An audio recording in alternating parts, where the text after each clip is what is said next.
આગળ વાત કરીએ તો આણંદના પેટલાદના રિમ્પલ પટેલ કેસમાં નવો ખુલાસો। નોકરીના બહાને રિમ્પલે રશિયા મોકલ્યાનો આરોપ લાગ્યો છે। પૂરતો પગાર નહીં મળતા હોવાનો ભોગ બનનારનો આરોપ। રિમ્પલ પટેલ હાલ આરોપીને જેલ હવાલે કરવામાં આવ્યો છે। રશિયામાં શોષણ કરાતું હોવાનો પીડિતાનો આરોપ। વિરોધ કરનારાઓને ધમકી આપતો હોવાનો પણ આરોપ છે। રિમ્પલ પટેલ વિરુદ્ધ ફરિયાદ નોંધાવવા ફરિયાદીઓનો ધસારો। એક બાદ એક ભોગ બનનાર પરિવાર સામે આવી રહ્યા છે। રશિયા મોકલનારા મુખ્ય એજન્ટ રિમ્પલ કેસમાં પોલીસની ભૂમિકા સામે પણ સવાલ ઉઠ્યા હતા। ત્યારે પોલીસે ધરપકડ કરી ચૂપચાપ પોલીસે આરોપીને કોર્ટમાં રજૂ કરી દીધો હતો। 32 ભારતીયો સાથે છેતરપિંડી કરવાનો રિમ્પલ પટેલ પર આરોપ છે। સૌથી મોટો સવાલ એ કે કેમ એલસીબી રિમ્પલ પટેલને મીડિયાથી દૂર લઈ ગઈ? શું રિમ્પલ પટેલને મીડિયાથી દૂર રાખવામાં એલસીબીનું કોઈ સેટિંગ છે? હું શીતલ મેવાડા છું।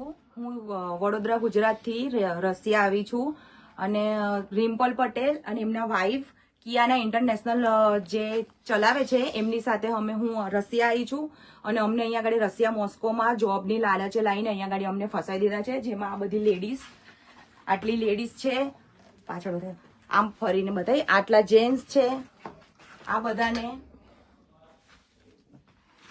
અમને બધાને 1.5 લાખ રૂપિયાની સેલરીમાં બોલાવીને અમને ફસાઈ દીધા છે। અમને જે કીધું હતું એ આપ્યું નથી। ખાવાનું જ્યારથી બેસાડે ત્યારથી ખાવા નતા આપતા, ચા નતા આપતા। અમને અહીંયા ગાડી રૂમમાં પૂરી રાખ્યા છે, ગેટ પર તાળું મારેલું છે। બસ ખાલી એટલું જ પ્રોબ્લેમ છે કે અમને અહીંયા ગાડી એટલી તકલીફ છે। અમને અહીંથી ઇન્ડિયા આવવાનું છે એટલે મારી અપીલ છે કે ગુજરાત સરકારને, ભારત સરકારને એટલી અપીલ છે કે અમને બધાને ઇન્ડિયા લઈ જવા માટે પ્લીઝ વિનંતી કરીએ છીએ કે રશિયા જવાની લોભામણી લાલચના લીધે મારે રિમ્પલભાઈનો કોન્ટેક્ટ થયો। રિમ્પલભાઈએ મને એમ કીધું કે હું તમને સારી એવી જોબ અપાવીશ। પહેલાં ટેલરની જોબના કીધું, હું પોતે દરજી જ છું। પહેલાં ટેલરની જોબના કીધું, પછી 3 મહિના સુધી મને ફેવર્યો। પછી 3 મહિના પહેલાં મેં એમને તો 25,000 એડવાન્સ તો આપી દીધું હતું। મેં તમને કે ટેલરની જોબ આપી દઈશ, 70,000 સેલરી બી કીધી હતી। પછી 3 મહિના સુધી એમને કંઈ કર્યું નહીં અને ખાવાનું દાળ ભાત કેવા એકદમ બેકાર, પાણી જેવી દાળ અને નોનવેજ અઠવાડિયામાં 3 વખત નોનવેજ બને, જે અમે ખાતા નહોતા। અમારે પહેલથી વાત થઈ ગઈ હતી। અમે એમને વાત કરી કે ભાઈ અમારથી હવે રહેવાય એવું છે નહીં, આવું પોઝિશનમાં અમે રહી ના શકીએ, અમારે ઇન્ડિયા રિટર્ન જવું। એટલે કે તમારે ઇન્ડિયા રિટર્ન જવું હોય તો તમે કંપનીના પૈસા 5 લાખ રૂપિયા ચૂકવો અને પોતાની ટિકિટ કરીને આવી જાઓ। મેં કીધું એવું થોડું ચાલે કહું। પછી એમને એમ કીધું રોજ ત્યાંના રશિયન માણસો આવે કંપનીના, અમને રોજ હેરાન કરે કે તમારે અત્યારે જવું પડશે, આમ ને તેમ। 2 દિવસ હું બીમાર રહ્યો તો એ લોકોએ કોઈ ટ્રીટમેન્ટ બી નહીં કરી। ત્યાં આગળ સ્ટાર્ટિંગમાં તો પાણીનું, ખાવાનું બધું જ ખુદના પૈસાનું લાવવાનું, પૈસા લઈ ગયેલા નહીં। અમુકના જોડે પાણી બી 7 રૂપિયાનું લીટર પાણી, આવું તો કંઈ ચોખવટ જ નથી કરી અમને। તે છતાં બી જેમ તેમ કરીને દાડા કાઢ્યા। પછી બહુ તકલીફ બી, ઠંડુ વાતાવરણને લઈને તકલીફ બી ઘણી થતી હતી મને।